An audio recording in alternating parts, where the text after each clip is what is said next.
International Women's Day. Is that exciting? I'm a recovering scientist, so I have my PhD in biochemistry.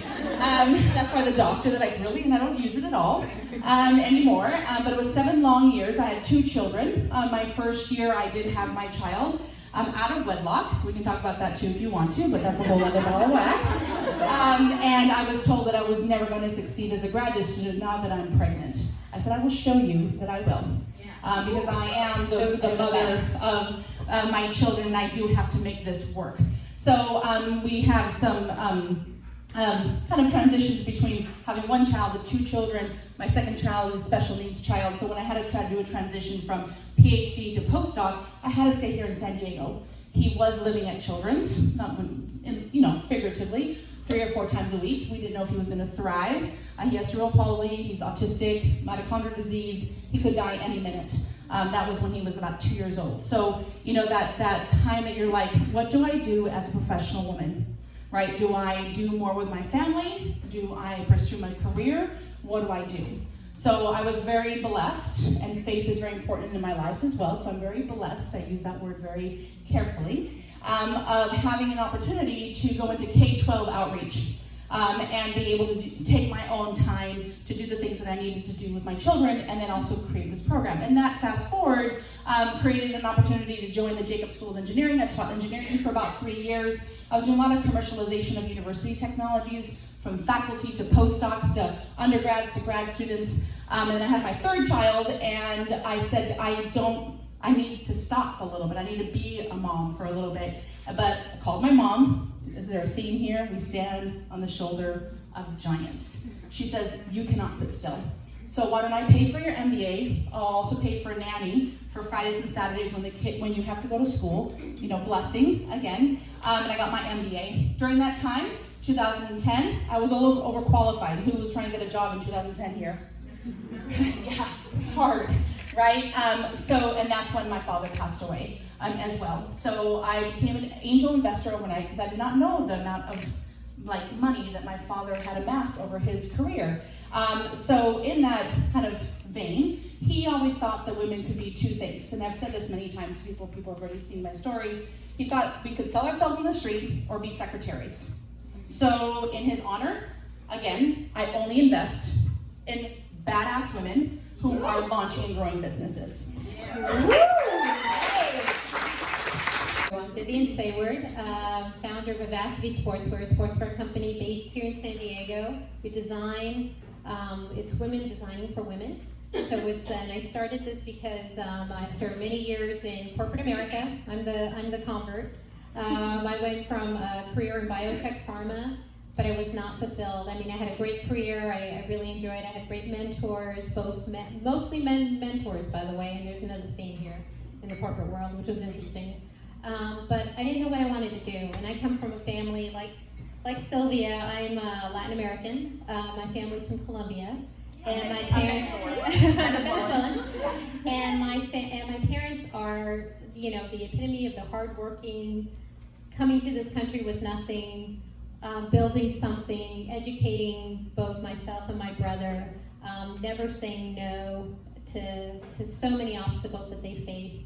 So an inspiration, and I knew I had the entrepreneurial spirit from them, but I didn't know what I wanted to do. I knew there was something there. I saw what was in the corporate world, wasn't quite thrilled with it all sometimes.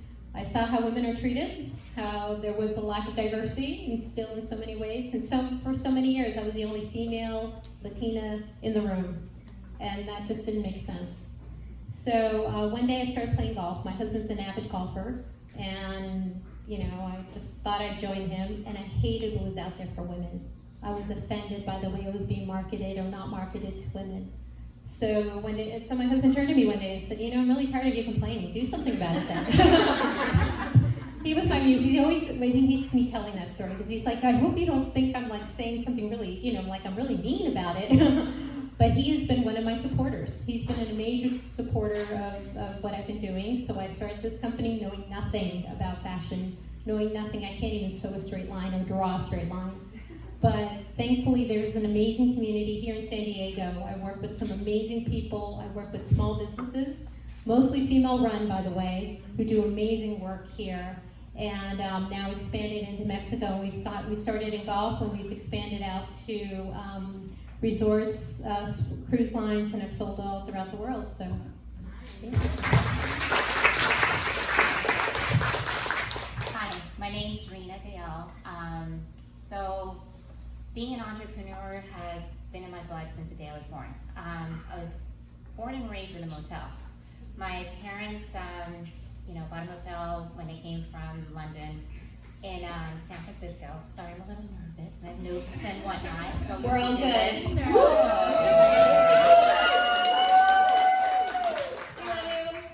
So, anyways, at the age of 8, we moved out of the motel, but I learned a lot of things. I learned how to fold laundry, how to make rooms, all that good stuff. And then after that, we moved into a home, and then I went to college, got my degree in education, had my master's in curriculum design here from USD, and then I married my husband. We moved to San Diego. From Bay, I moved to San Diego. Is he here supporting us Yes, tonight? he is right here. Give it up! And then I taught for a while, and it was great. But it was just really hard to get a contract here in San Diego back in like 2005, 2004. So, anyways, my husband was just like, let's, look into something to open something up. And I was like, okay, what are you looking into? He's like, a smoothie shop. I was like, all right. So I was teaching, it was just like, okay, a smoothie shop. And then he's like, let's do Smoothie King. And I'm like, all right, don't know about Smoothie King, California girl, know about Jamba Juice, Anyways, he did all that research, and then still couldn't find a contract to get a job here in San Diego. And he's like, why don't you come on board? Let's do this together. So I was like, okay, let's do this together. But it was a challenge, It was great, did well, but it's just working together.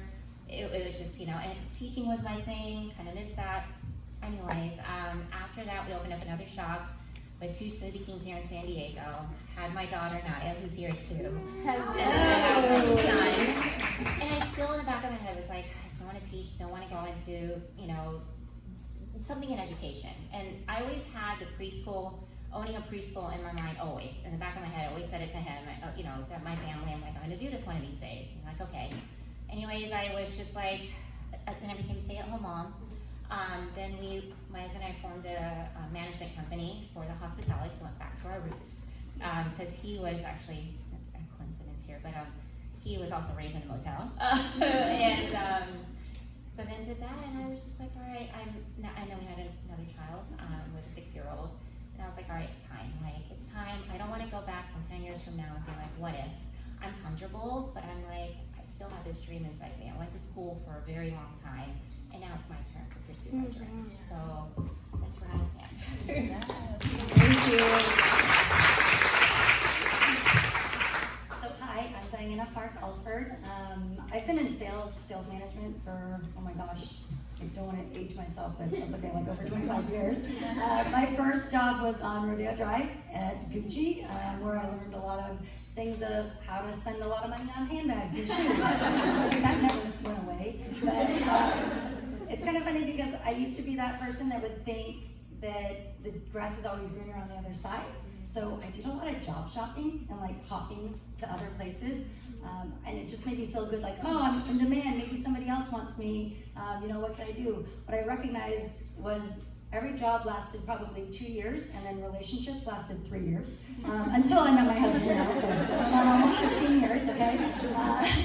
So I recognized that, if I'm gonna make a mark, I wanna do it somewhere, and it didn't have to just be mine. So I am the National Sales Manager at Rev Local. It's a digital marketing company. We're based out of Columbus, Ohio. I get to travel around, but I did start off entry level in that position, and there were 6 sales reps. It's kind of neat because they've built 3 different positions for me, and I guess, sky's the limit when you believe and you do your job.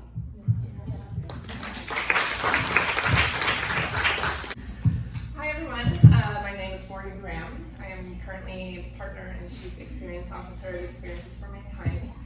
This is a very fresh role for me. It is 6 months in, so I am leaning into my own right now and getting comfortable with being partner. It's been an interesting journey in that I did not realize how many or how few women are in this role. I looked it up and there's 0.1% of advertising agencies are led by women. And I was just like, holy crap, here I am. So now, 2020, moving forward, it's about community for me and building female leadership within the advertising community. So, in terms of journey, as Melissa mentioned, I did start as an intern. I graduated from San Diego State in 2008. I did graduate in 2008, which we all know what that year was. Luckily, I was an intern, which meant I was inexpensive labor, to be honest. So I stuck through the recession. I became an account coordinator, got a full-time job at the advertising agency. Took every role that came my way. I was a social media coordinator for some time just because social media was new and fresh in 2009, 2010. I was the youngest person that was actually doing it, so here I am. I'm going to take on strategy for clients in the agency. Then I moved into a project management role, and that's where I really found my stride. I ended up picking up Sony Electronics as one of my first clients. I ended up managing their entire retail program within the next 6 years, closing about, oh, sorry. Yeah, just the people in the back. That's fine. Yeah, so I ended up picking up Sony, managed them for about 6 years, and just grew and grew and grew and took everything that I could in terms of opportunity and saying yes. And yeah, and the advertising world has just been a giant journey. 12 years at the agency now. We went from a team of 10 when I started to a team of 50, back down to a team of 8. We almost shut our doors, and that's when my business partner and I, Javier, is here. Javier is here. Hey, thank you for supporting us. Thanks for supporting me. So Javier and I decided about 2 years ago not to shut the doors. Let's work together. Let's right size the ship. Let's turn this around. And we made a great decision, and we're really successful right now. The agency's doing great. So yeah. Fantastic. Yeah. Well, this is the panel. So for our first question, and Maury, we're not going to start with you because I already know the answer to this one. But so who gave you the first break that you needed to get to be where you are today? And if they were here, what would you say to them? Yeah, so I think there was 2 breaks. One was, I talked about that position that I got right out of my PhD. So that whole traditional, okay, you need to be a scientist, an academician, you need to go and get your professorship and all that. You get ingrained in that. So in any of, let's say, industries, there's an ingrained traditional thing that some of us have to go against. So I had to go against it. What the heck am I going to do? So there was a professor at Scripps Institution of Oceanography, not the professor that I went to sexual harassment for, another person, that basically said, look, I know that you're struggling with your son, and I really want to do this sand kit for K-12. And he's this crazy geologist that does geology from the deep, deep seas, and I'm like, you're awesome. And he had this really silly penguin book, and he's like, I want you to also possibly sell that. I'm like, this is really, wow. I think he was 70 years old or 75 at the time, but he says, I have enough money to have you for a year. Can you put on some schools, put this sand kit into a couple schools? I said, yes, right? You say yes to opportunities. So I was able to take care of my child, stay in San Diego, and we were in 12 schools within 2 months. So that was great, right? So then what else? What's next? So he was able to advocate. We talked a little bit when we were backstage here about champions. So he championed me to be able to have the next step for me into the Jacobs School of Engineering. They needed a PhD to run a undergrad program called Teams and Engineering Service. So it was really exciting to be able to have this gentleman who's very, very well known in the oceanographic space, and I thought he was oh God, I was oh, he's not Walter Monk, if everybody knows Walter Monk. I'm oh my gosh, right? But he was kind of like that, and he took me under my wing for the right reasons. Not just because oh, I'm a mom that needed some help. It was you understand the K-12 educational world. I know you can execute. I want to hire you. So right? he saw the potential. He saw the Saw the potential potential. in like He those, took it out. yeah, and then Probably before you saw it. yeah, for sure. And he was able to ignite that somehow and give me that opportunity to do that. And I think another person, that's a guy, and a woman was Joanne Starr. So she was the dean of the Brady School. And again, it's like one of those times that I'm like, I'm going to my MBA. My father is not doing really good. I don't know if he's gonna last. I might have to go down to Venezuela. I'm from Venezuela, but I'm Latina. Doesn't look like it, but I'm Latina at heart and everything. I speak Spanish fluently. And so I said, look, I might have to go back home to Venezuela in 2 years. I might go into biotech. I don't know. I have a PhD and I'm not using it, so why not use it? Or thirdly, I might start a startup. And she sat down with me and said, it's okay. I know you have 3 ways that you're going to get this MBA to like spark something in you, and it's okay. Here's a wonderful place that you can actually get the education that you need, the community that you need to do whatever you want. I'm giving you that opportunity. And I think that's not what we can, that was a woman. I don't think a man probably would have said that. She would say, well, what's what you want to do? That's usually, she allowed me to have that environment that I could thrive as well. So those are the 2 things. And I would say thank you, and I've told her thank you 1,000 times. She goes, you always bring that up. I'm like, yes, Joanne, you are amazing. It was one conversation that transformed my entire life, so thank you. Every single time I see her, I tell her thank you, every single time. Sharing that You know, I mentioned briefly about having mentors, again, and advocates, and I had mostly male mentors and advocates in my corporate jobs. I don't know why, but that's how it worked out. One in particular was when I first switched over. I was in finance, getting my MBA, switched over to marketing and business development. And the gentleman who pulled me in, Tom Spees, he's still a very dear friend. He sat down with me and he said, I'll teach you everything I know about the business, about my world, about what I've done. And he had lived all over the world in different forms with biotech pharma. He said, but I don't know what it's like to be a woman in this world. So let me introduce you to some women I really admire in the industry, and you can connect with them, and that's what he did. And same thing, to this day, I thank him every time I see him, because that's been amazing, and no one else has done that. If he was here, what would you say? Thank you again. He's been very supportive, even in this journey that I'm in right now.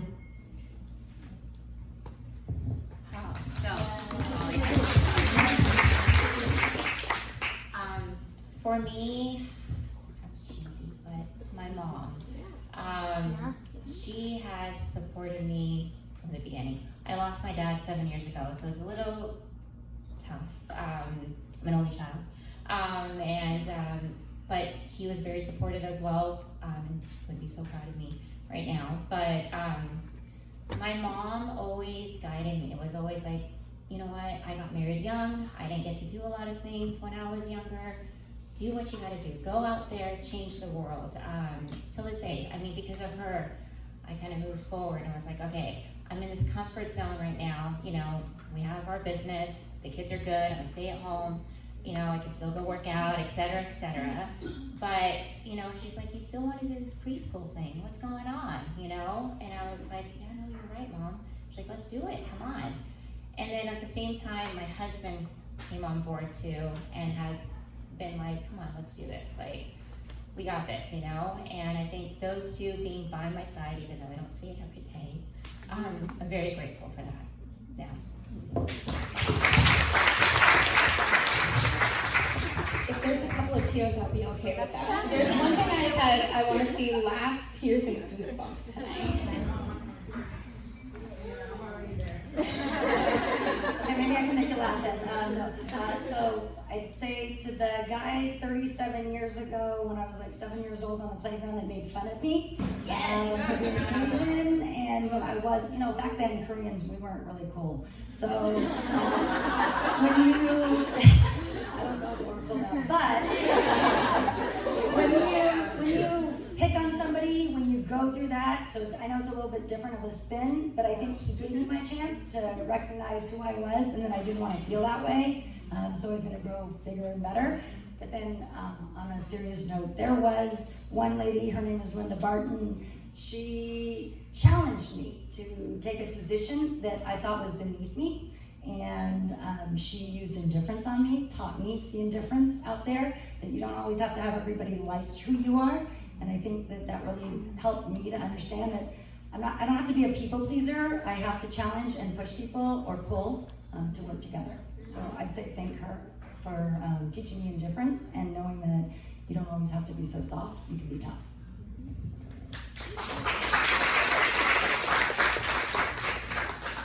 So I did mention earlier, Javier's here, who's my business partner. He has been my sponsor for the last 12 years, and that's an incredibly important concept to understand, especially when you're in the corporate world or when you find anyone within the executive or C-level that really believes in you. Ask for sponsorship. It is different than mentorship. Mentorship, right, is about guiding you and giving you support in terms of education and growing your skill set. But adding layer sponsorship means that they are advocating for you for promotion. They are making sure that your name is coming up when the promotion opportunities happen. They make sure that you're getting the raises, that you're known, right, in the executive level. So it's incredibly important to seek out sponsorship. And so Javier, for me, for 12 years was that. Beyond that, and I would kind of I lost my words there. But anyways, that tenacity and that drive, honestly, was similar to the story that you had, which it doesn't always come from a positive space. Right. So, it's Right. great. There's definitely growth comes from sponsorship and help of our peers, but mine was. But it also comes from that, this can't be true. Thank you so much. Right. Like, let's have a real moment. Where did the true tenacity and drive come from for me to want to constantly put up with bullshit and continue to grow? And that came from a really rough relationship with my father. When I lived in Mississippi, I moved to San Diego. My father and I had a phone conversation in which he told me, if you stay in San Diego, you are not going to become anything. I was about 16, 17 years old. I said, Dad, watch me. And I hung up the phone, and we never talked since. And at this point, my success is a representation of saying, Dad, F you, I am here, I am growing, you're trying, and that is, as weird as that is, sometimes a little point, that blip in life becomes a driver that you just want to kick ass, so.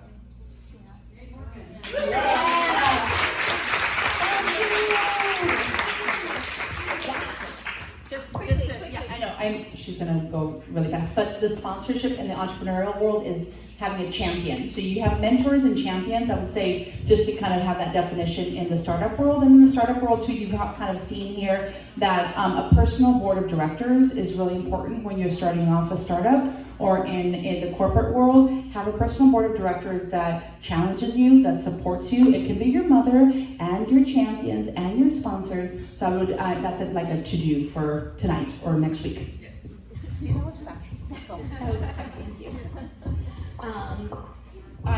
I just want to add to that the whole, the tenacity and basically like the fuck you to people that say you're never going to amount to shit, right? That's like one of the best drivers ever, is to be able to get up on the stage, literally, and be like, look at me now. I've definitely had family members that told me to stop dreaming, come down from the clouds, like, what are you doing? Come back down to earth. Have you heard that before? Well, fuck them. So, I'm way up in the clouds. I'm gonna stay in the clouds, I'm gonna dream, I'm gonna keep running after those dreams, because quite frankly, I have literally been able to accomplish them. I was homeless at 15 years old and lived with my best friend until I graduated high school, and literally didn't think I was gonna amount to anything. But I had to please people to get the things that I wanted. Thought I was down in the dumps, but you know what? You just have to keep chugging along and really, really believe in yourself. I have the word dream literally tattooed on me. So, with the next question. Just hold on to that though. Okay. Oh, thanks. I was a waitress for a really long time.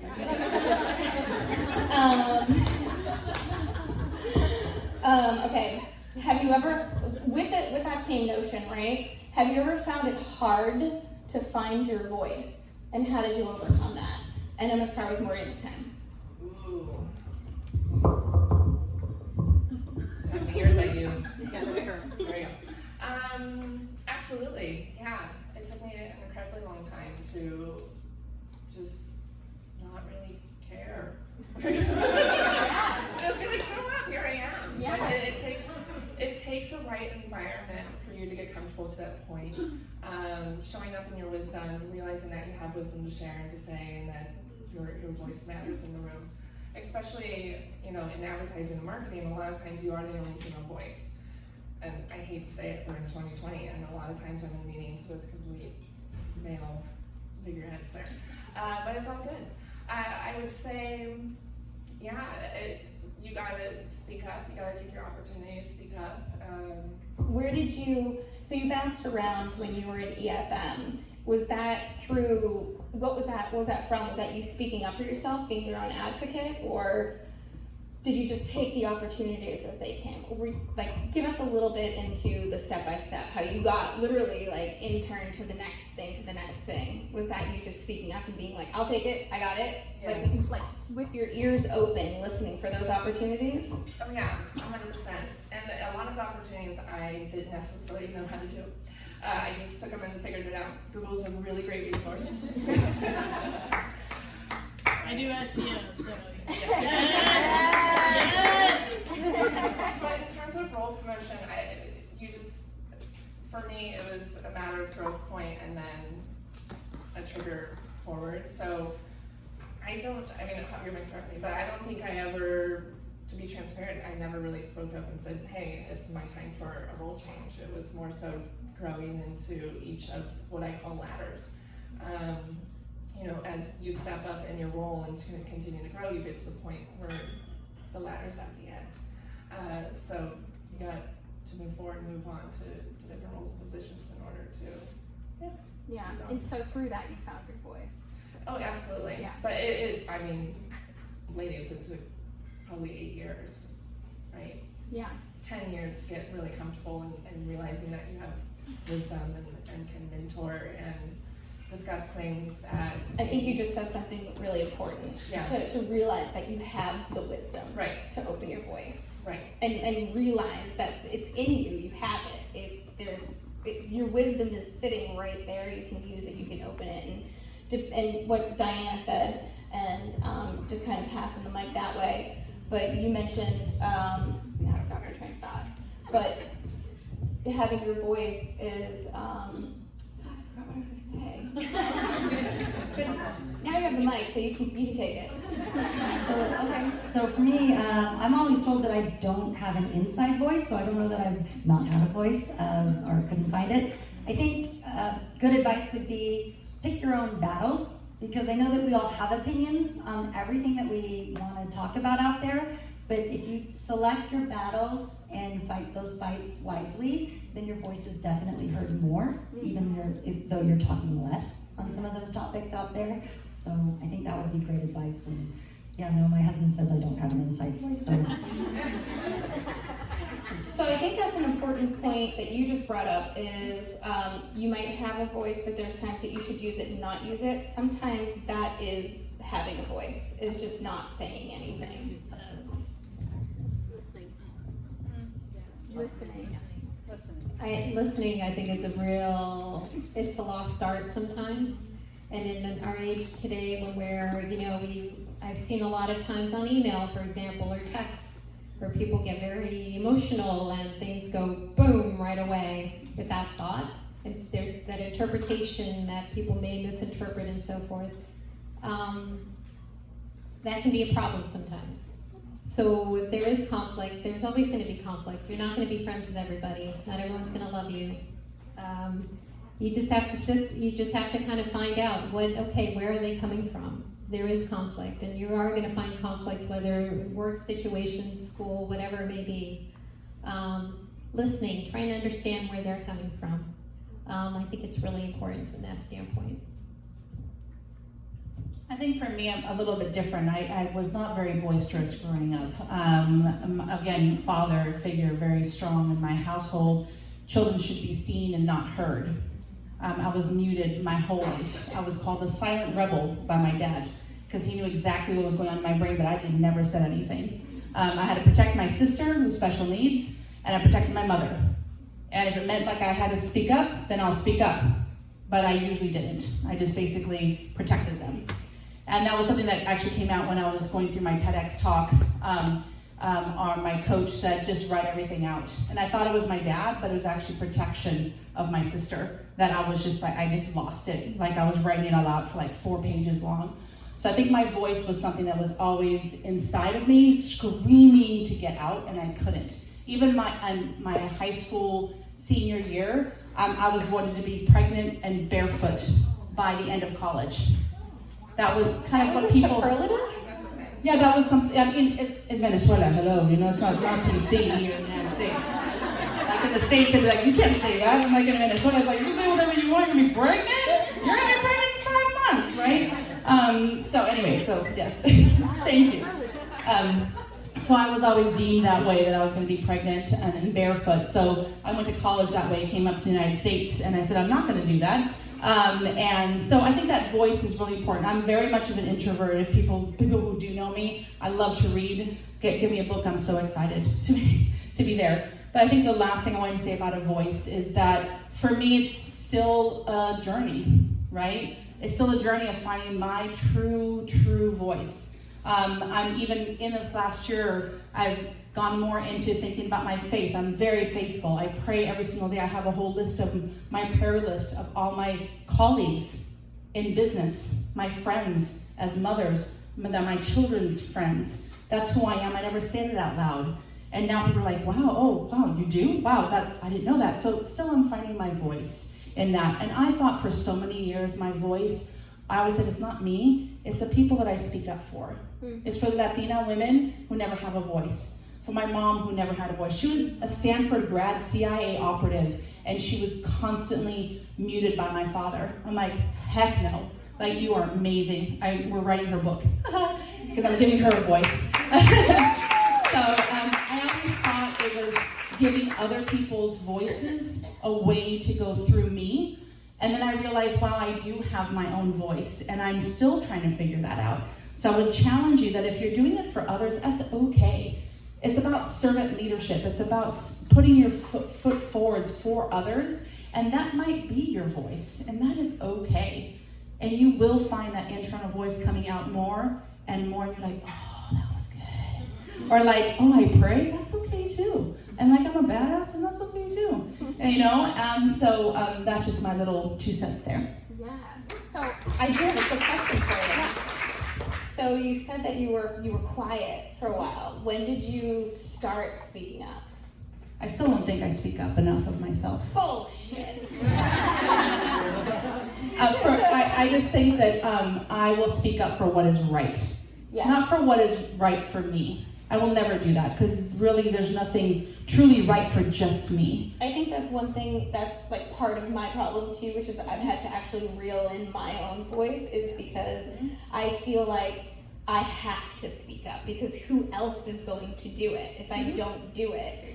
And sometimes that doesn't actually need to happen, and that's what we need to figure out. But what you said, it's important to speak up for the people that do not have a voice. It's incredibly important.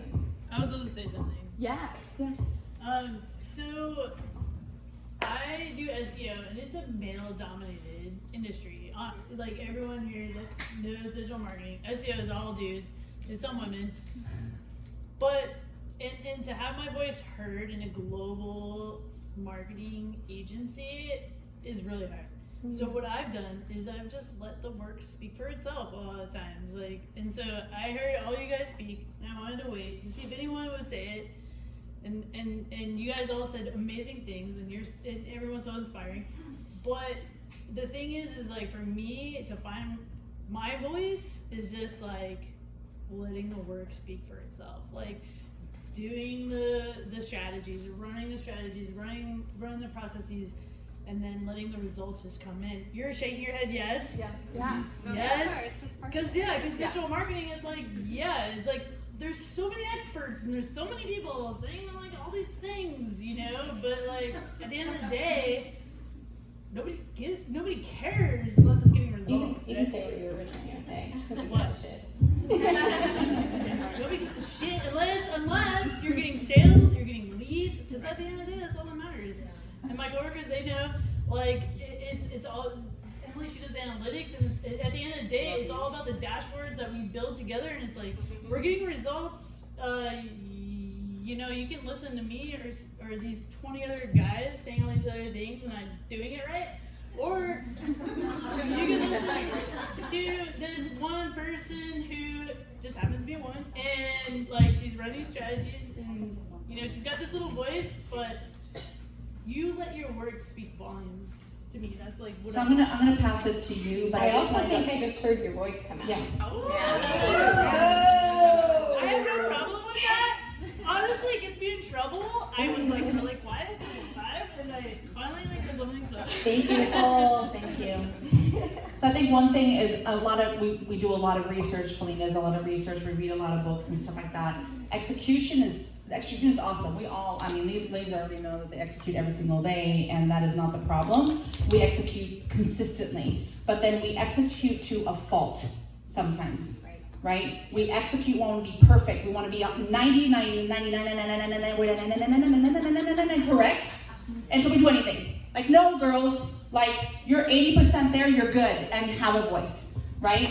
Right? So, like, I just wanted you. 80%, I'm winning. Yeah, no, but I just wanted to kind of point that out. It's my own voice to myself, right? To do that. So I wanted to pass it on to you because you might say something better because you're like marketing awesomeness. Well, no, but it's a different conversation between colleagues and clients. Like when you have a conversation with a male client, damn. When you show up, when you prove yourself, when you're speaking their language, the relationship totally changes. Mm-hmm. I've had some of the most amazing clients, favorite clients have been men.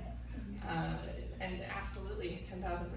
When you make their life a bit easier, when you prove through that what you say and you show up, you're following through 1,000,000%. Makes a huge, huge difference. You have like a whole team behind you all of a sudden. That's what I found. Yes. Like a really big client. We did a little bit of work better than their other agency. Is a male point of contact. Boy, he's huge. He's in a really big brand, and they're a global brand. You guys all have heard of them. Yeah. And they were just so amped, that we At the end of the took day, it's took trust, attention to right? detail. No matter if you're a man or a woman. It's results and it's trust. Yes. It's results and it's trust. Yes, that's Yeah, it, that's it. absolutely. It's results and it's trust. Just being able to show that what you said you can do, you can actually do. So I get the heads down, get the work done, do that. But don't let anybody take your work, your ideas or your work. And that's happened a lot, when you sit back in a room and you say, I've got all these ideas, there's a lot going on, and somebody jumps on it quicker than you and it becomes their idea and you're like, what the hell just happened? Be just as quick as it comes out of your mouth, be quick to show those results as well. And that's important. You can neutralize that bias pretty quick. But I'm gonna move the conversation along because we're also answering some of the questions that I've got, which is great. But I want to make sure that everyone's got a chance to answer them. So this is a really good one because I think we can all relate to this one. So how I just basically took the conversation back could sometimes be perceived as aggressive, right? So have you ever been called a bitch or aggressive when you're trying to be assertive and proactive? How do you think women should handle either feeling aggressive or being called aggressive when trying to be assertive and proactive? Because sometimes we go back in our shells when that happens. I'm gonna give it to you. Yeah. Yeah, you have a chance. No, it's fine. It's fine. Wait, Oh yeah, that'd be nice. hold it down. Hold it down. Better? Hello? Yeah. close so that we can all Oh, hear pretty you. close. Yeah. Okay. So that's happened, and you just want to spark, right? You're just like, what? You call me that? Da da da.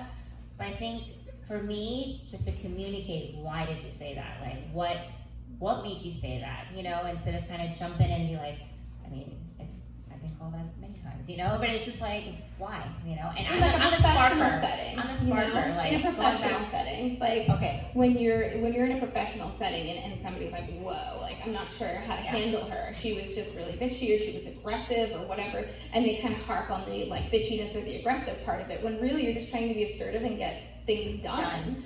And that's really all you just want to like say it and move on and exactly say it and move on and like have things get done and not dwell on the fact that maybe it came off aggressive, but it wasn't really. You're just trying to be proactive and get stuff done. Okay, so, I'm gonna pass that because I have to think about that now, so I'm like, okay, So- but, yeah. Back that way? So clarify that a little bit. Yeah. I mean, because I think in our everyday interactions, I know starting a business and being before that in biotech, for example, when I started my business, a sportswear company. I started in golf, and I had some people connected me with some quote unquote experts in the golf world, and they were men who were in the business for a long time and doing the same thing the way you're supposed to do it. And I had one gentleman started asking me questions and saying, oh, women don't buy golf clothes, they don't know how to, they never sell, they don't, this and this and that, going on and what money losers they were and why are you doing this. But then he was still probing as to what I was trying to do. And come to find out that he was this former CEO of a company I will not name. He made me angry. And so I started challenging him, and I know we had a contentious, kind of a bit of a contentious confrontation from that standpoint, from a discussion. I don't dwell on it. Yeah. I just don't, because it's a situation, it's what it can be or whatnot. I've had great, again, we've talked about different, it's the person. It's, again, if it's gonna work, it's gonna work, you move forward. If it makes sense, that relationship between those business relationships, great, you move that forward, you're gonna have conflict, whatever it may be. Otherwise, who cares? Yeah. I don't really, who cares? Morgan's chomping at the bit. Go for it. Oh, is this on? Okay. Just keep it close. Like Yes. right here. Yes, I've been called a bitch. So we had a COO who decided to have a coaching moment with me. I was a senior manager at this point, walked into my office, sat down with me, and said, Morgan, everyone thinks you're a bitch. I'm like, really? Are you kidding me? So, some learning moments here. Perception is reality, unfortunately. You gotta take that to heart. What he proceeded to express to me and to teach me was, well, Morgan, if every moment you're interacting with these individuals is negative or aggressive or assertive, there's going to be a certain perception that's going to be built around that. So I quickly learned to get a little softer and to have more interactions of positivity. It's not that I couldn't constantly or couldn't be assertive, so I needed to mix in with my team positivity. So yeah, it hurt, it stuck, and it stuck with me for a long time of, damn, everyone thinks I'm a bitch. So on his part, in terms of being a COO in the coaching moment, it was terrible. However, the learning lesson of perception being reality and your behaviors and how you interact with people and how you show up is incredibly important. So that's, yeah. Thank you. Does anybody else want to share on that one? Yeah, you got it. I managed Oh wait, sorry, I turned it up. Hold down, there you go.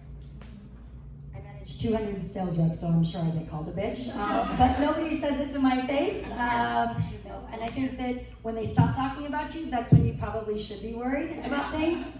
You don't want to be called a bitch all the time. But I think that it only matters when it's somebody that you really know. So, yeah, and other than like my sister, I don't really know anyone that would have called me that.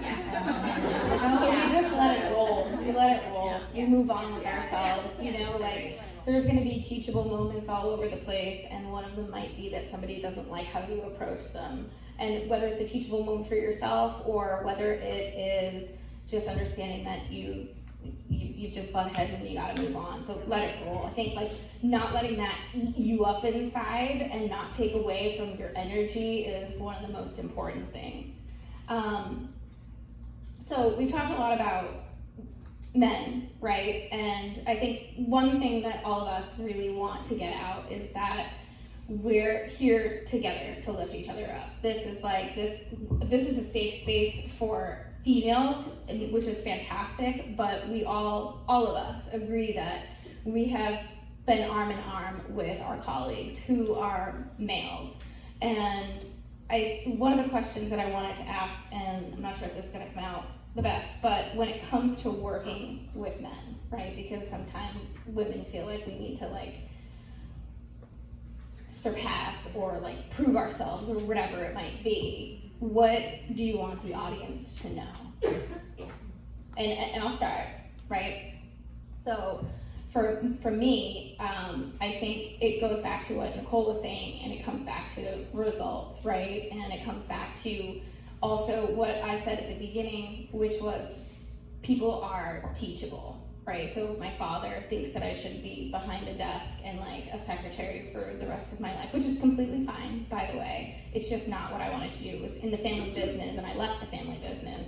And he was like beside himself that I left because he thought that that was the only opportunity I was ever gonna get in my life, right? Like, where are you gonna go from here? And I was like, I don't know, but I'll figure it out, right? So there's teachable moments, and it's what I want is to portray and let everybody know is that we're all in this together. So if we can teach each other to be there together, then we can all grow together. That's really important. My husband is my partner, John's one of my partners, and these guys have lifted me up like nobody else's business. They put me in positions that I was not comfortable doing, like sitting on a stage, for instance, because they said, you got it and you can do it. And I think that that's just who you need to surround yourself with. And whether it's a man or whether it's a female, that's what we need to do, is just surround ourselves with people that lift us up. And if it's somebody that doesn't see the potential, whether it's male or female, it doesn't really matter. They just need to go, right? Or let them fuel your fire. Does anybody want to add to that? Just a good supportive system. Yeah. That's what you need. I feel like you just need the support system and just people that aren't negative, you know, that are positive and throughout your, I think I had to learn that the hard way, but just people that are kind of on the same boat as you too. So I just feel like that really, really keeps you going. Yeah, I mean, What was that? Sorry. Jealousy. Jealousy amongst the women that are like. Oh, like women to women jealousy? That's a Yeah. really good one, actually. Unfortunately, that's a real thing, and I think that comes from being, you know, like down so far. I mean, like the men were always the ones that were in charge, and the women had to find a good man, right? So like we were all jealous of each other and put each other down. But there's no reason to do that, right? Like we all have our talents. Yeah, I just think that there's two things that I'm trying to get like the passion from all these wonderful ladies, is that values alignment is really important. No matter if it's a male or a female, I've seen throughout my career, I've made horrible decisions of saying I can change a certain culture, or I can change this, or I can do something, but if that values alignment is not there, it just is an upward battle. Yeah. And then that alignment of as I climb, I lift, right? All of us who has that kind of same thought process here, right? You climb, you lift the next woman up, or a man. Like I was talking to you, right, about my student at UCSD. He's African American. He went through our summer incubator at UCSD. He wanted to start a podcast. And didn't kind of go through that. Introduced him to Neil Bloom, who is one of the startup awesomenesses here in San Diego. Got a job there. He pays for all of his college, so this guy is like legit amazing. And then now he's the startup writer for the San Diego Business Journal. So, I mean, amazing. This is just right out of UCSD, and he is his values aligned to me, even though he's like 20 years younger than me, because he cares about the community. I care about the community. My values are in faith and love and light in this world. He writes in that way. So even 20 years younger, he's that way. And the colleagues that I have that make the most amount of impact with me are the ones that are values aligned and feel that same way of collaboration, not competition, right? Because if we collaborate, we like beat whatever you want to think about beating. I don't think that way, but how do we collaborate to be better? How do we collaborate to capture more of the market? How do we collaborate to get that great product market fit?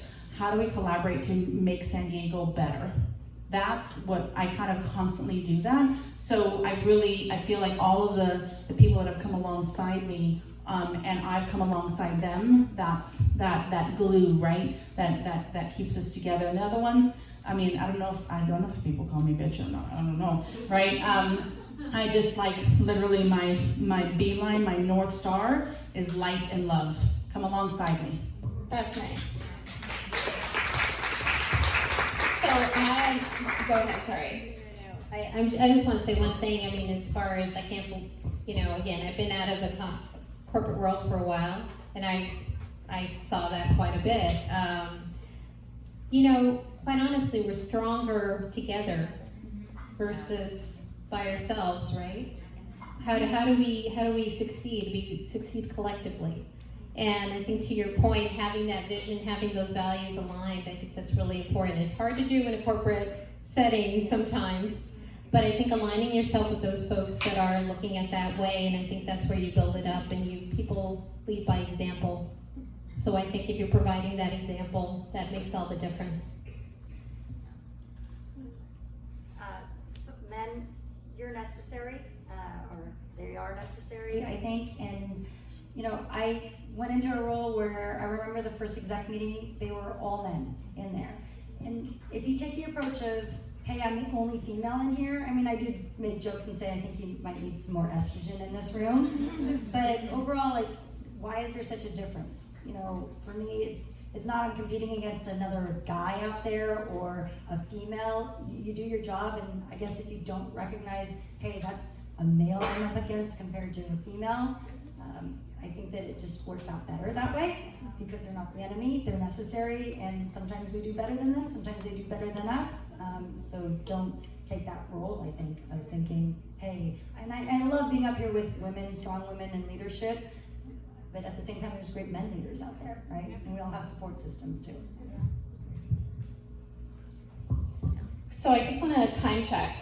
Where are we at? John, Maresa? 8:05. We're at 8:05, okay. 15 more minutes. Okay, so I'm going to ask one more question. Let's try to condense it down a little bit. And then we're going to ask some questions for you guys, so stand up and whatnot. So, and I'm messing with some coins in my hand. I'm going to point to you because you know. But, so if there is one thing, or one line, or one quote, or one thing that has stuck with you and guided you through the depths of hell in your life, what is it? And I'm gonna start. I carry Stoic coins with me in my pocket. I have 7 of them, but I only carry a couple at a time. One of them reads, "The obstacle is the way," and the other one reads, "The ego is the enemy."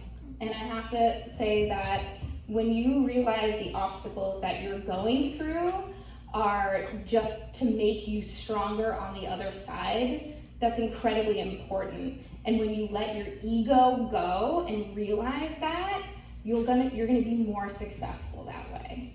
And that's when people are gonna come to you and they're gonna help you because you're gonna be open at that point. That's my takeaway. So because my historical people that I just look up to beyond a shadow of a doubt is Harriet Tubman is my number 1. Then Mahatma Gandhi is my second, and also Mother Teresa.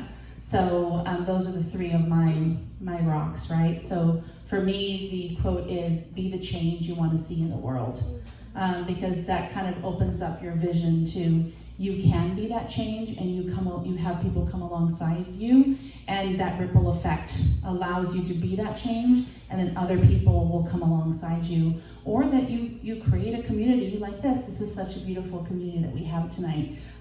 We have a ripple effect of what we're talking about tonight. So be the change that you want to see in the world. I don't necessarily have a quote. I think it's really karma. I mean, it's whatever you give out. It that's what it is. It's represent. Yeah, exactly that. It's thank you. I can't even talk right now. But I think that's what it is. It's what you're giving out. It's what you're leading through and so forth, and that's what comes back. And it's always it's circular, and I do believe in that. I do believe in that karma throughout. I've always had this quote. It's always like in my emails, or I just have it written down, and it's live for today, not tomorrow, because you really don't know what's going to happen. So whatever dreams or whatever passion or whatever you want to do it. Why not? I know it takes a long time, but if you do it, then you won't think back and be like, man, I should have, or would have, could have, or what if. So the saying of, wait, I always get it wrong. Ready, aim, fire. Yeah, mine is fire, aim, are you ready? So just do everything with as much passion as possible, and move forward, because I think that a leader with passion will do better than a leader with skills.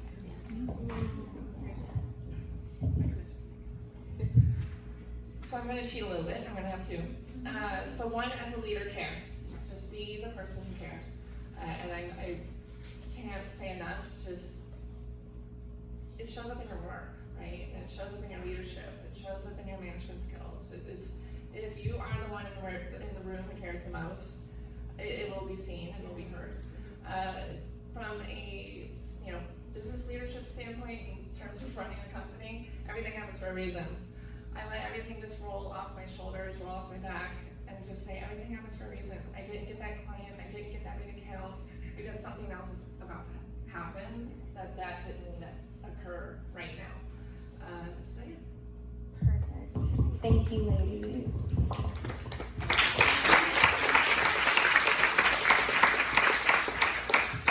I'm gonna pass the mic to you guys if you have any burning questions about anything. I'd love to hear them. And John, can you go with the mic so that we can hear? Sure. It's the lady with the black jacket in the corner over here. Thank you. Thank you so much for a beautiful night. One of the things that I've been thinking, I have 8 daughters. And one of, with this, a few of them, they're still young, but I think a lot about them. And I think about when they go out into the world, what's going to happen. But one thing that I noticed, it is very, very difficult for them to ask for a raise. I mean, literally, I have to sit there like, what do you mean? And I almost like don't get mad, but I teach him. And we've been talking about why is it that it's so hard for a woman to go ask for more money, ask for a higher position, and so that doesn't happen so much to our brothers, who are the men, because men are our brothers, our sons, our husbands. So how do you deal with that? How when you had to ask for more money or a better position, how do you do it? I sweat. And just go for it. That's honestly, but you gotta, with your voice shaking, it doesn't matter. You still gotta ask for it, because even if your voice is shaking,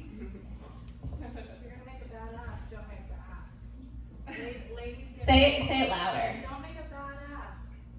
Think about your ask. Be clear with your ask. Do you think a guy's gonna go in there with his voice shaking? Probably not. No. Ladies, But if they go in there thinking their voice is going to shake, they're not going to ask for it. So even if your voice is going to shake, ask for it. And Ladies Get Paid is a great movement here in San Diego. They have meetups. They get together. They practice and role play, asking for more money. It's a great movement. They meet all the time. We need some more support in the city. Just saying. Yeah. Ladies, what is it called? Ladies Get Paid. I've got some insight into that, and then also you guys. No, go ahead. Seems like I'm good. Yeah, alright, so I studied women's studies in college, and so men, you know, fortunately for John, you know, because he's my business partner. Thank you, John. I just hide behind him.